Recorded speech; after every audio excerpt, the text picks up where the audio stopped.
నేను short films చేద్దాం కదా అని చెప్పి చేస్తూ ఉండేవాడిని. అంటే షార్ట్ ఫిలిమ్స్ ఇప్పుడు వచ్చినాయి. ఈ టచ్ ఫోన్లు వచ్చిన తర్వాత మీ షార్ట్ ఫిలిమ్స్, రీల్స్ ఈ డెవలప్ అయినాయి. నేను ఎప్పుడూ మన రీల్ కెమెరాలు ఉన్నప్పుడే నేను షార్ట్ ఫిలింలు చేశాను. అంటే పెద్ద సినిమా చేయలేక అప్పటికి ఇంత నాలెడ్జ్ లేదు.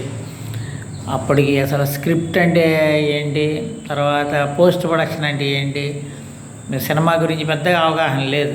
అయినా సరే ఏదో మనం తెలిసినటువంటి దీంతో బయలుదేరా చేయడానికి. చేసాం, అట్టాగే కొన్ని స్టోరీలు చేసాం. అదే ఫుల్ ప్లెడ్జ్డ్ సినిమా కాదు. అలాంటి వాటిలో ఒకసారి నేను మొదలుపెట్టినప్పుడు ఒక ఆయన వచ్చి నాకు ఒక వేషం ఇవ్వండి సార్ నాకు అని చెప్పి అడగడం జరిగింది. సరే, నేను ఎవరు అడిగినా వేషం ఇచ్చేసేవాడిని. మనకి ఇవన్నీ ఏదో వాళ్ళ దగ్గర నుంచి ఇలా డబ్బులు తీసుకోవాలనో లేకపోతే ఏది ఉండేది కాదు, అసలు ఇప్పటికీ లేదు. దాంతో ఆయనకి వేషం ఇచ్చా. వేషం కూడా ఒక హీరోయిన్కి తండ్రి క్యారెక్టర్ ఇచ్చా. అప్పటి వరకు ఆ హీరోయిన్ ఫోన్లోనే మాత్రమే మాట్లాడుతూ ఉండేది ఆ క్యారెక్టర్తో, ఎప్పుడు వ్యక్తిని చూపించాలి. అట్లాంటిది ఈయన వచ్చి అడిగేసరికి హీరోయిన్ తండ్రి క్యారెక్టర్ అని చెప్పేసి అప్పటికప్పుడు ఒక డైలాగ్ రాసి ఆయనది చెప్పిస్తే చాలా సాటిస్ఫై అయ్యాడు.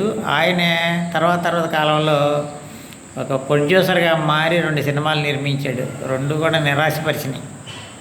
మనతో కాదు, వేరే ఆయనతో.